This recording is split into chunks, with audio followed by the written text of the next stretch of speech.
So I just got back from the Haven Games 1K, and I had a really great time at that event, man. I'm gonna be pretty rambly right here. I just want to go over my experience overall. I had a really great time. I played Icelander. I did pretty well. I went 3-2. I bubbled out ninth place, but overall, man, I just had a blast. Just playing the new hero, and I went into it not playing literally any games of Icelander. Just watching a bunch of YouTube videos on how to play Icelander.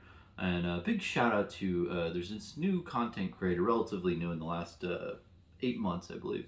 It's Ragamuffins, man, and he made some really good Icelander build decks and discussions and everything. I listened to his chats, and I listened to a bunch of different random YouTube videos and watch Icelander gameplay to really understand how it works.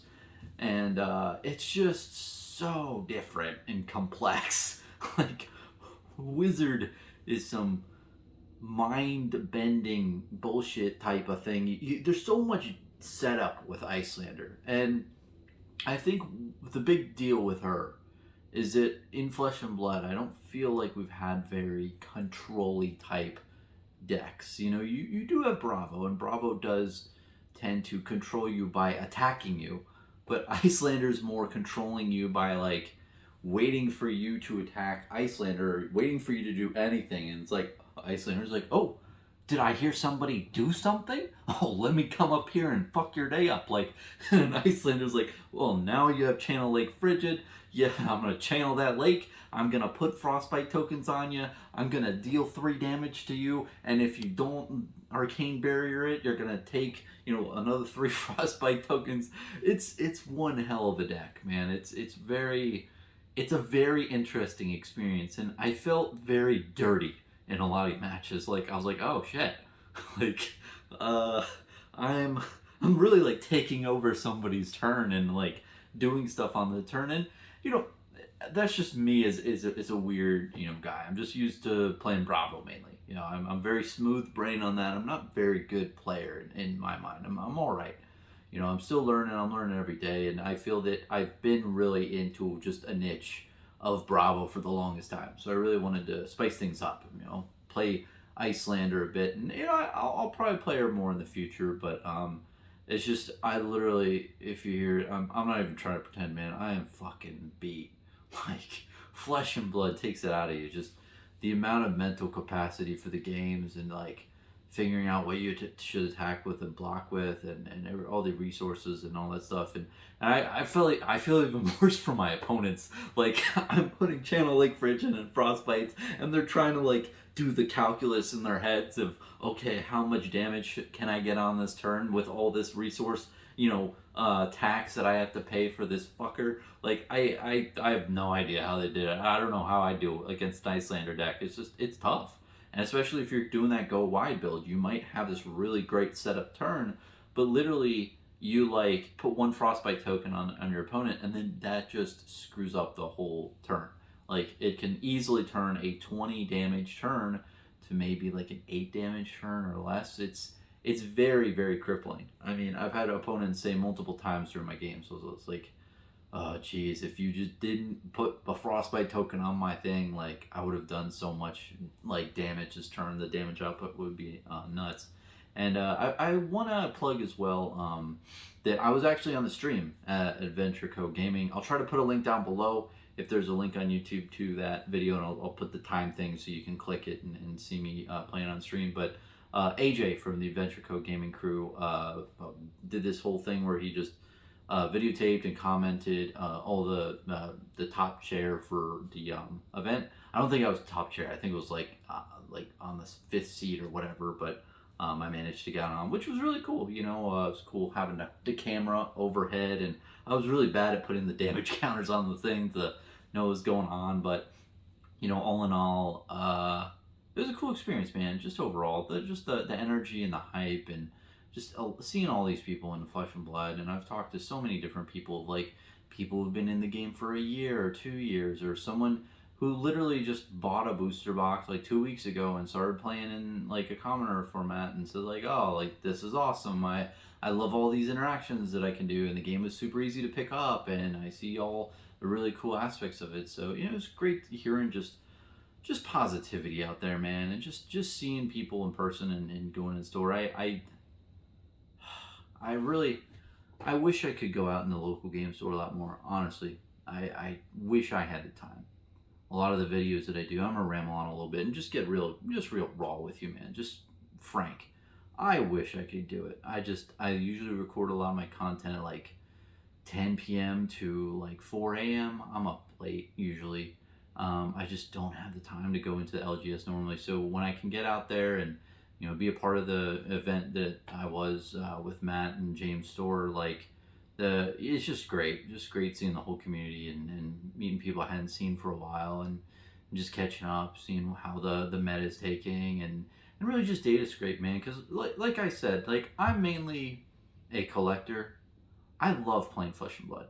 It's what really like drew me to going into the local game store because I was like, oh yeah, this game's a lot of fun. I want to actually play this.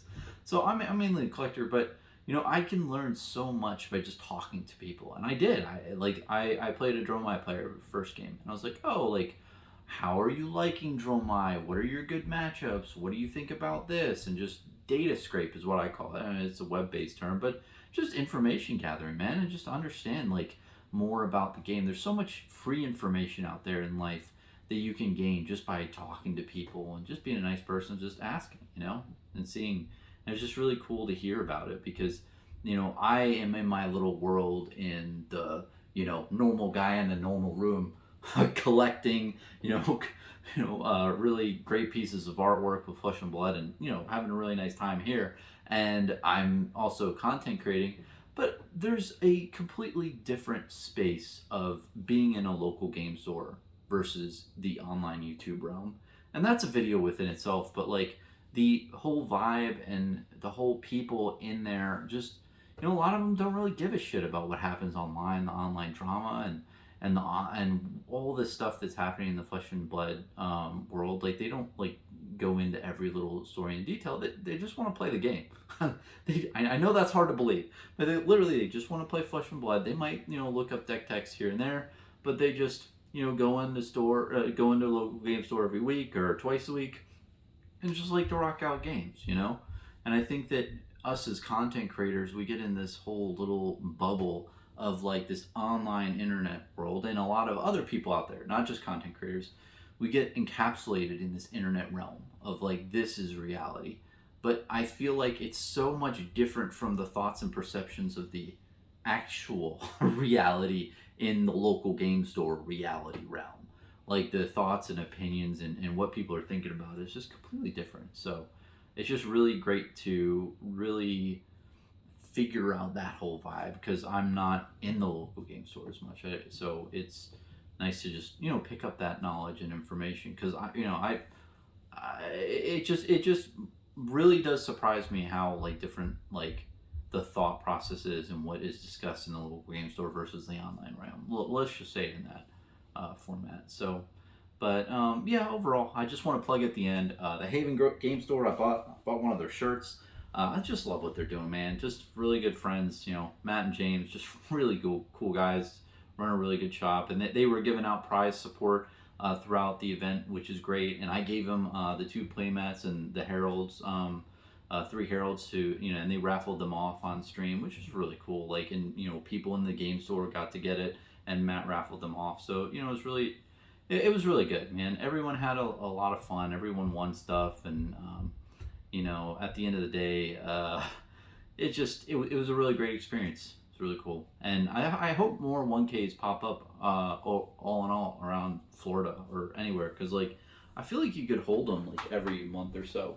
You would really just need, honestly, the biggest thing is pre-orders. If you don't have enough pre-orders and shit, it's really tough to like know if it's going to fire off or not. And this event was literally saying, hey, this is our big opening for the store for the Haven Games. So Matt and James said, hey, we're running wherever. We'll eat the cost if it is a little bit, if not enough people show up. But it had a really good turnout overall. So yeah, man, it was just overall really good. And I want to rant a little bit more about Icelander. So, in my games, the games were really good. I think that against Fi, it's just so weird because it's like you're basically every turn you're just saying like, hey, you don't get a turn 3 damage. Hey, you don't get a turn 3 damage. Hey, you don't get a turn 3 damage by putting the the frost things. And you constantly have to do this thing where it's weird. Like you have to play like the Channel Lake Frigids. That is the biggest card. Play it from your arsenal. So every turn you have to have a blue ice card in your arsenal. Play that. And then the biggest thing I tried to do is a Sigil of Protection, fusing it, and then Waning Moon them for 3. And then literally, if they only have 1 Arcane Barrier, then they can only block 1 of that, so they have to pay a resource there. And then because it's doing 2 damage over, they get 2 Frostbites, and that just basically ends their turn at that point. And then on your turn, you literally just Arsenal, or you try to do your headpiece, Crown of whatever, I forgot what the name of it is. But basically, you make them discard a card or pay 1, and then you Arsenal, or you just Arsenal if you don't have the card. It was a really odd form of playing, and I think that the Channel Lake Frigid's turns are the weirdest because I feel like you have to swap from the gameplay of putting a blue in Arsenal to make sure that Channel Lake Frigid stays alive. So basically, on your turn, you want to make sure you can pitch a blue ice card after you've played it, so you can keep it around for 1 more turn, which is huge. Like 2 whole turns, having a Channel Lake Frigid on your opponent's turn is just nuts. Like it really hinders them. And I on stream too is nuts. I ended up losing the game, but I was able to chain 3 Channel Lake Frigids turn after turn after turn, and it lasted I think 5 or 6 turns. It was completely wild. But yeah, I feel like against the aggro matchups though, if you just don't have that for like one particular turn, or you just can't get frostbites on your opponent, it's really bad. Like they can push through a ton of damage, and you're just kind of boned from there. But overall, it's just it's a very odd, different type of gameplay, and I think that Flesh and Blood overall does make you feel like the certain heroes. Bravo, you do feel like a big guardian doing big attacks. In Icelander, I really did feel like I was like super fucking controlling. And it's like when you're a wizard, it's like, no, it's not your turn. It's our turn. I fucking love that meme, which is really true. And you really do feel like you're having an impact of what your opponent does, and you really get in your opponent's head of like, oh, can I really do this big combo? Like that guy Bronson's probably gonna put some frostbites on me and make sure I can't do anything. So, you really have to second guess what your turn is and maybe go a little bit more conservative. But yeah, no, overall, it was a fun form of play. I think I'll play it a bit more. But honestly, Bravo's great. I mean, I think that if I don't play Bravo in the next year, I'm really scared of him going Living Legends, especially because so many people play him. Like a lot of people play Bravo, and it would once he hits Living Legends, there will probably be Eternal format, but probably want to give him more of a play action. Going back to my man, but Icelander is a pure second, which is great, and I want to explain a little bit more. Like I love Bravo, but as a player, trying to get better as a player, there's only so much you can do with Bravo. He's very scripted, and the decision points that you make with him are fairly simple. It's very simple. You block out, or you do like a big crippling crush. There's not much mental things that you have to do in your brain, which I love because I'm a smooth brain player. Whereas like Icelander is just that next level type of gameplay that I really wanted to get to. I really wanted, as a player, I want to get better. I need to play a bunch of other heroes out there to get better, to understand how they function, and to understand what I like. Maybe I like a different strategy, like an aggro thing. But yeah, so I think as a player, I really honestly, from how I'm feeling now, like so mentally drained, I can tell you, I definitely gained a few brain cells tonight, just like doing all the interactions and like understanding what's what. And I had very nice opponents that were very took their time with me when I was trying to learn some stuff, or just haven't played the game in a while. So yeah, that's about it for me rambling about Icelander. Great hero, great, really fun hero, and I played against Dromai. Really, really cool. Like when you fill up the board with dragons, it's amazing. Like you just fucking wreck your opponent. And then Fi is apparently like the best aggro deck now for racing. I saw a Fi versus Fi game. It was just like it was, it was nuts. Just like the game lasted like 5 minutes. It was completely just they just whacked the shit out of each other. And yeah, I know. I feel like the heroes that they put in this new set, it's like really, really good. And I liked a lot of other sets of Flesh and Blood. No disrespect. But whenever I saw them, I saw like, oh, maybe I'd be interested in those heroes, but not really, right? I didn't really see that. With this Uprising set, honestly, I could have really gone into anything. I was thinking Dromai at first. And I was like, Icelander seems controlish, which I like. And then Faye looked really just awesome. You just like go extremely wide, and his data points look pretty cool. And I really like how that Mask of the Pouncing Link is used for the that one thing where it does damage equal to the amount of stuff that hits or amount of things in the chain link.